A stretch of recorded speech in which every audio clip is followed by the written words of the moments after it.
वैश्य और आरष्य की कहानी। एक छोटे से गांव में एक वैश्य रहता था।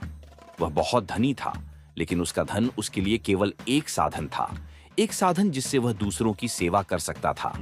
वह हमेशा गरीबों और जरूरतमंदों की मदद करता था। उसकी दयालुता और उदारता पूरे गांव में प्रसिद्ध थी। एक दिन एक आरषि उस गांव में आए। वह एक महान संत थे, जिन्होंने वर्षों तक तपस्या की थी। वे बहुत ही ज्ञानी और दयालु व्यक्ति थे। जब उन्होंने वैश्य की दयालुता और उदारता के बारे में सुना, तो वे उससे मिलने गए। वैश्य ने आरषि का स्वागत बहुत आदर के साथ किया। उसने आरषि को अपने घर आमंत्रित किया और उन्हें बहुत सम्मान दिया। आरषि ने वैश्य की सेवा भाव और दयालुता की बहुत प्रशंसा की।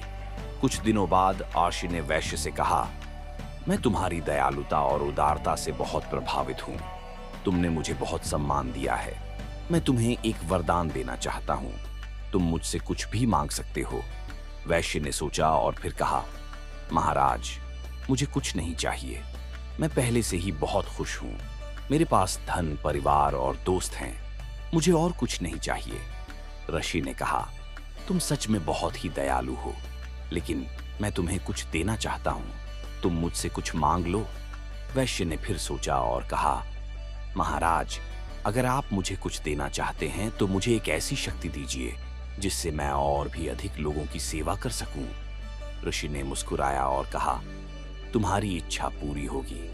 उसके बाद ऋषि ने वैश्य को एक विशेष मंत्र दिया और कहा, इस मंत्र का जाप करो। इससे तुम्हें एक ऐसी शक्ति मिलेगी जिससे तुम और भी अधिक लोगों की सेवा कर सकोगे। वैश्य ने आरषि के दिए हुए मंत्र का जाप करना शुरू किया। धीरे धीरे उसे एक अद्भुत शक्ति का अनुभव होने लगा। वह बीमार लोगों को ठीक कर सकता था, भूखे लोगों को खाना खिला सकता था और गरीबों को धन दे सकता था। वैश्य की शक्ति के बारे में पूरे देश में फैल गया। लोग दूर दूर से उसके पास आने लगे ताकि वह उनकी समस्याओं का समाधान कर सके।